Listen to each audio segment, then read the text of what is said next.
Bonjour à tous, bonjour Virginie Calmels. Bonjour Frédéric Raspoumara. Chef d'entreprise, ancienne dirigeante de Canal+ et d'Endemol, devenue femme politique, première adjointe du maire de Bordeaux, Alain Juppé, dont vous êtes très proche. Mais lors de la campagne présidentielle, vous avez rapidement soutenu François Fillon, vous avez même créé un mouvement de soutien. Et désormais, vous soutenez... soutenu, comme toute la famille politique, Pas qui s'est engagée à soutenir le vainqueur. Mais pas toute votre famille. Toute ma famille, vous savez, Gilles Boyer était trésorier de la campagne de François Fillon. On l'a plus vu longtemps. Benoît Apparu était porte-parole de François Fillon, donc c'est un mauvais procès. Je pense que la loyauté dans une famille politique, c'est important. Et ces primaires devaient se permettre le rassemblement derrière le vainqueur. Et désormais, vous soutenez Laurent Wauquiez. Vous savez le reproche que certains vous font de retourner votre veste. Est-ce qu'à force de soutenir tout le monde, vous ne risquez pas de manquer de soutien vous-même?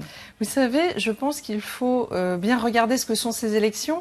Alain Juppé n'était plus candidat à la présidentielle. Bien évidemment, j'aurais continué à soutenir Alain Juppé s'il avait gagné la primaire. Ce n'était plus le cas. Est-ce que pour autant, il fallait laisser François Fillon sans soutien d'une famille de la droite qui s'était un peu divisée pendant les primaires, mais qui devait se rassembler après? Moi, je suis fière d'avoir soutenu le projet auquel je crois, c'est-à-dire le projet de François Fillon. Quant à Laurent Wauquiez, aujourd'hui, ça vous a pas échappé non plus qu'Alain Juppé n'est pas candidat à la présidence du parti, qu'il n'y a pas de candidat labellisé. Juppé, il l'a dit. Maël de Caland. Non, Juppé le soutient plutôt.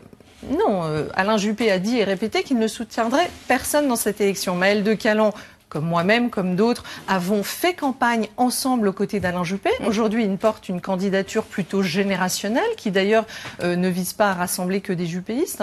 Et en ce qui me concerne, j'ai fait un autre choix, le choix du rassemblement de la famille. Parce que je crois que les Français, on nous ras-le-bol des divisions, de ces politiques. Rassemblement, il n'est pas gagné. Alors votre aliment à Laurent Wauquiez, il a été très commenté, très critiqué par les juppéistes.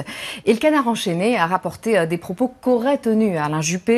Virginie Calmels, c'est la logique Endemol, ça lui rapporte, elle y va, elle n'a pas de principe. En mars, elle me soutenait, puis elle s'est offerte en 24 heures à Fillon. Pour moi, c'est une grosse déception. Si vous avez un parquet en bon état, ne l'invitez pas chez vous. Bon, alors évidemment, Alain Juppé a démenti avoir tenu de tels propos, et oui, vous a même appelé pour vous dire qu'il ne les avait pas dit. Est-ce qu'à un moment donné, vous avez douté? Est-ce que vous avez pensé qu'Alain Juppé avait pu vous mentir? À aucun moment, parce que quand vous lisez ces phrases, d'abord, vous voyez bien qu'elles ne sont absolument pas issues de la bouche d'Alain Juppé. Je connais Alain Juppé depuis 3 ans, je travaille à ses côtés, on est en collaboration. Donc c'est plus la forme que le fond? Mais les deux. Il peut pas dire que je vais quelque part parce que ça me rapporte. J'ai abandonné ma carrière dans le privé. J'étais en train de faire un LBO dans les médias pour m'engager à Bordeaux aux côtés d'Alain Juppé. Donc c'est pas vraiment parce que ça va me rapporter. Mais parce que je dérange, Audrey Raspoumara. Parce que ça dérange de voir que la droite est en train de s'unir. Parce que clairement, ça a été dit, au plus haut niveau de l'État, la volonté de faire exploser la droite après avoir fait... Au plus haut niveau de l'État. Donc ça vient Emmanuel du plus haut niveau de Macron l'État. l'a dit. Non, je sais pas ce que je suis en train de dire. Je suis en train de vous dire que ça dérange, effectivement, jusqu'au plus haut niveau de l'État, que la droite se rassemble. Parce qu'il y a une stratégie, elle a été claire, c'était de faire exploser la gauche, ça a réussi, et d'essayer de faire exploser la droite. Moi, une fois encore, comme vous le rappeliez, je fais pas de la politique depuis très longtemps. J'en ai ras-le-bol de ces conflits de personnes. Vous avez pas fini. Je pense qu'il vous avez déclaré. Mais non, mais parce que je pense qu'il faut s'unir et que la droite a le droit dans ce pays de reprendre sa place dans le débat politique et qu'on arrête d'avoir une opposition à Macron qui est bien confortable, qui est celle de monsieur Mélenchon, qui, en dépit de ses grandes qualités d'orateur et de théâtreux, pour moi, dit des horreurs et ne pourra pas redresser ce pays. Et je pense que la droite doit reprendre toute sa place dans le débat et reprendre sa place d'opposition constructive, intelligente, mais d'opposition, car Emmanuel Macron, comme ça vous a pas échappé, fait de la social-démocratie. Moi, je suis une femme de droite, je crois en des valeurs de la droite, le travail, le mérite, la famille, la liberté et un régalien fort. Vous avez déclaré en politique, ceux qui disent le plus de mal de vous sont souvent ceux qui sont le plus près de vous. Bien sûr. Donc, ces propos du Canard enchaîné, vous pensez que ça vient des juppéistes? Probablement des juppéistes qui ont rejoint Emmanuel Macron, clairement.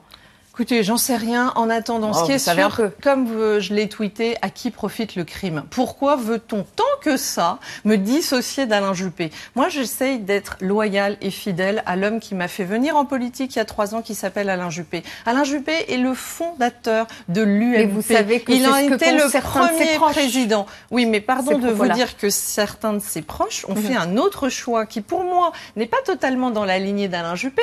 Alain Juppé, et comme moi-même, il a fait campagne pour nos candidat aux législatives les Républicains. Il n'a pas fait campagne pour En Marche. Alain Juppé, quand on fait les vendanges de Bordeaux, il dit qu'on est à droite et qu'on est dans l'opposition. Pas une opposition idiote, une opposition constructive, mais une opposition. On se rappelle et donc, quand même... Alain Juppé est un homme de droite et je suis dans la lignée d'Alain Juppé à droite et je l'assume. Alors, vous nous dites que tout va bien avec Alain Juppé. Oui, on se souvient quand même que le 6 mars, alors qu'il vient de renoncer pour de bon à remplacer François Fillon dans la campagne présidentielle, il se tourne vers vous et vous demande.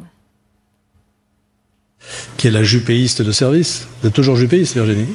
Bon, voilà. Vous êtes toujours juppéiste. Alors vous dites que c'est de l'humour, mais l'humour c'est jamais que de l'humour. Vous savez, non seulement c'est de l'humour, mais vous savez, cette période, je l'ai vécue au cœur du réacteur. Les jours entre le 1er mars et le 6 mars, on vient de vivre un moment que je pourrais qualifier de psychodrame. Et s'il y en a bien un qui sait combien je l'ai défendu, c'est bien Alain Juppé. Vous savez combien de juppéistes ont dit à François Fillon qu'il était compliqué de continuer sa campagne, qu'il n'avait plus le soutien de Bruno Le Maire, de l'UDI et des juppéistes, et qu'il fallait envisager un plan B, et que ce plan B, c'était Alain Juppé. Je pense être la seule à l'avoir fait les yeux dans les yeux auprès de François Fillon. Et alors, quand certains disent que vous tournez le dos à Alain Juppé et que vous jouez la carte de l'avenir avec Laurent Wauquiez? Mais je ne tourne pas le dos à Alain Juppé, c'est Alain Juppé lui-même qui a décidé, en sortant des vendanges de Bordeaux, qu'il fallait rester dans cette famille politique. Il faut de la cohérence. Vous savez, là encore, ceux qui veulent nous diviser, c'est ceux qui ont quitté notre famille politique. C'est ceux qui veulent essayer de faire croire, et je l'entends depuis des mois, que finalement, quand on est proche d'Emmanuel Macron, on est proche d'Alain Juppé parce que c'est le même projet. On se dit qu'un juppéiste, une juppéiste, c'est plus proche d'Emmanuel Macron que de Laurent Wauquiez. Mais c'est totalement faux. Une fois encore, moi j'attends qu'on regarde projet contre projet, point par point. Ce qui me sépare de Laurent Wauquiez, c'est le sociétal. C'est clair. Moi, je suis une libérale. J'étais dans l'aile libérale d'Alain Juppé. Mais Alain Juppé, il a fait un projet économique qui était très libéral et qui était très proche de celui de François Fillon. Rappelez-vous, l'entre-deux tours des primaires, on a eu du mal à trouver des différences entre le projet de Fillon et le projet de Juppé. Le sociétal, il n'y avait rien dans le projet d'Alain Juppé qui portait sur le sociétal, puisqu'il ne remettait rien en cause, et Laurent Wauquiez non plus ne remet pas en cause le mariage pour tous. Alain Juppé, François Fillon, Laurent Wauquiez, vous n'êtes pas de plus en plus de droite ? Pas du tout, et je pense que c'est des caricatures et qu'il faut qu'on sorte de ces caricatures. Moi, je crois qu'on a un socle commun. Le socle commun, on a fait, en fait, vous savez, Laurent Wauquiez est caricaturé aujourd'hui comme étant très à droite, comme Alain Juppé a été lui-même caricaturé pendant la primaire comme étant centre ou centre-gauche. Alors, Alain Juppé, fondateur de l'UMP, est à droite. On va parler de Laurent Wauquiez maintenant. Ça ne vous dérange pas d'apporter votre soutien à quelqu'un qui est proche de Sens commun et dont Robert Ménard dit « Je me sens plus proche de lui » que de Florian Philippot, et Jean-Marie Le Pen aussi a de la sympathie pour Laurent Wauquiez, le concurrent le plus redoutable de Marine Le Pen pour les prochaines années. Ça en dit long sur le positionnement de votre nouvelle alliée. On ne choisit pas toujours les compliments et de là où ils viennent. À ma connaissance, sur son positionnement. Non, ça dit quelque chose sur cette volonté de certains de lui coller des étiquettes, et notamment celles qui seraient proches de l'extrême droite. Rappelons-nous bien, excusez-moi de le dire, que le programme du Front National, économiquement, sur beaucoup de sujets, c'est un programme qui est très proche de celui de Mélenchon. Sociétalement, donc alors, arrêtons de parler d'une proximité ou d'une porosité avec le FN. Il n'y en a pas. Quand on regarde les projets économiques, éducatifs, même sociétaux, il n'y a pas de porosité. Il y a un sujet qui est le sociétal que je mettrai à part, parce que là, vous avez dans toutes les familles politiques le ni droite ni gauche dans le domaine sociétal, pour moi, a du sens. Voilà, la GPA et la PMA, ça fera autant débat à gauche que ça fera débat à droite. Donc pour moi, c'est plus le sujet. Mais sur le reste, pardon de dire qu'on a une colonne vertébrale à droite, qu'un régalien fort, c'était aussi dans le projet d'Alain Juppé. Alain Juppé, il avait mis des quotas d'immigration dans son projet. Donc on essaye de le faire passer pour un centriste, voire en gros, on essaye de nous dire que finalement, le projet d'Alain Juppé, c'est le projet d'Emmanuel Macron. C'est faux. Emmanuel Macron a modernisé la gauche en apportant de la social-démocratie. François Hollande et Manuel Valls avaient commencé. Et finalement, Valérie Pécresse, ce week-end, vous avez en tout cas identifié votre concurrente, Valérie Pécresse, qui hier a lancé donc son mouvement ouvertement. C'est pas une concurrente. Ouvertement anti-Wauquiez libre. Une concurrente. Son objectif, elle le dit, c'est de réoxygéner le parti elle a raison. en étouffant Laurent Wauquiez? Oxygénons le parti. On a besoin de faire venir des jeunes, on a besoin d'accueillir, et Laurent Wauquiez le fait avec Elle prend ses distances avec Laurent Wauquiez. En ouvrant portes et fenêtres à la société civile. Voilà ce dont on a besoin. Valérie Pécresse est une femme de talent, c'est pas une concurrente, c'est une femme de grande compétence. Elle dirige très bien sa région, et je suis heureuse de voir qu'elle fait le choix de rester dans cette famille politique. Jouons l'unité de la famille avec des sensibilités différentes. Mais vous trouvez qu'il y avait une place entre Macron et Wauquiez que Valérie Pécresse peut prendre? Mais là encore, arrêtons les débats de personnes. On n'est pas en 2000. Là, pour le coup, vous parlez de Valérie Pécresse. On n'est pas en train de parler de 2022. On est en train de parler de la reconstruction de la droite sur, mais presque des cendres.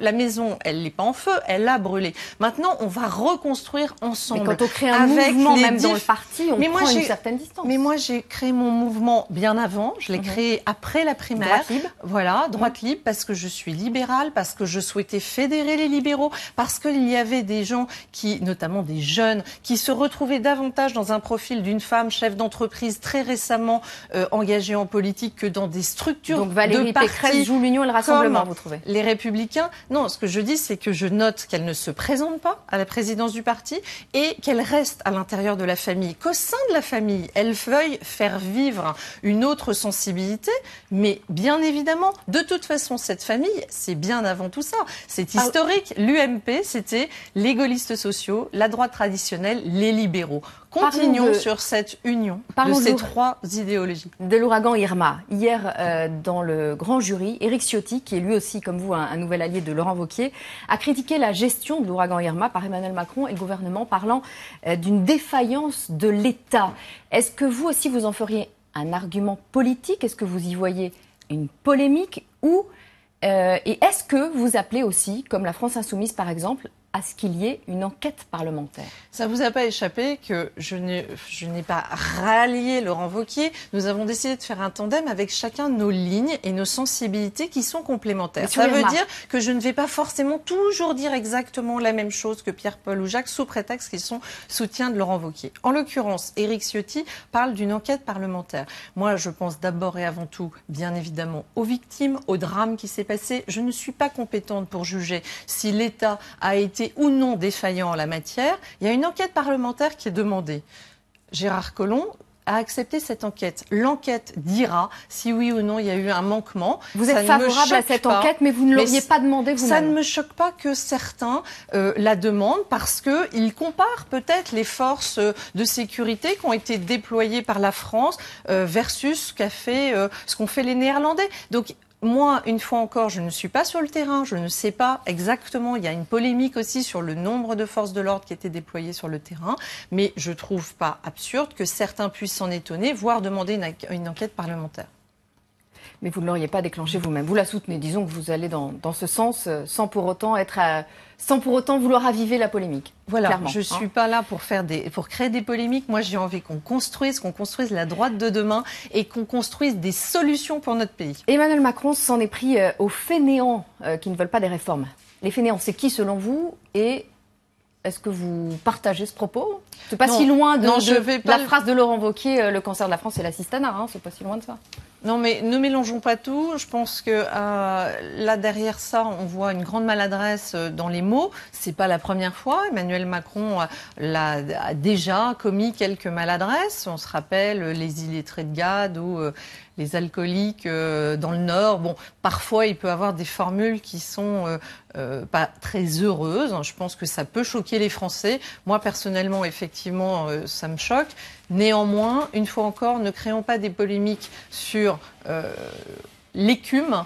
Allons sur le fond des choses. Voilà. Allons vraiment en profondeur. Arrêtons la com et la surcom pour nous faire croire que tout va bien, Madame la Marquise, où on a traité les problèmes, où Emmanuel Macron mènerait une politique de droite. C'est pas tout à fait le cas. Emmanuel Macron mène la baisse des charges des entreprises, la loi travail, la baisse des impôts, la reprise en main de l'éducation nationale. La baisse des impôts, pardon, mais je la vois pas. Moi, je sais pas si vous l'avez vu, mais moi je la vois pas. Je ne vois pas une seule baisse des impôts dans ce pays aujourd'hui, ni une vraie baisse de la dépense finances publiques. Oui, mais pas de hausse, c'est pas la baisse. Oui. Nous, ce qu'on veut, c'est réellement libérer ceux qui créent de la valeur, les entrepreneurs, les artisans, les commerçants. Bien sûr qu'il va pas assez loin. C'est la politique des petits pas. Il est simplement en train de poursuivre ce qui avait été inachevé avec la loi El Khomri. Tant mieux. Moi, j'y suis favorable. Je trouve que ça va dans la bonne direction. Mais il faut aller beaucoup plus loin et beaucoup plus vite si on veut que le pays sorte du cancer du chômage. D'un mot, Renaud Muselier porte plainte contre le dernier budget de François Hollande et il réclame des poursuites pénales. Après ça... Ce qui est certain, c'est qu'on peut quand même, à un moment donné, se questionner sur ce que font un grand nombre de politiques qui oublient l'intérêt général, qui pensent à la réélection et qui distribuent des cadeaux préélectoraux, quitte à gréver les budgets considérablement. Tout le monde savait, y compris le gouvernement actuel, que François Hollande avait distribué près de 10 milliards dans un temps très court avant de quitter son poste de président de la République. Tous les matins, je pose une question récurrente, la question off, mais devant les caméras.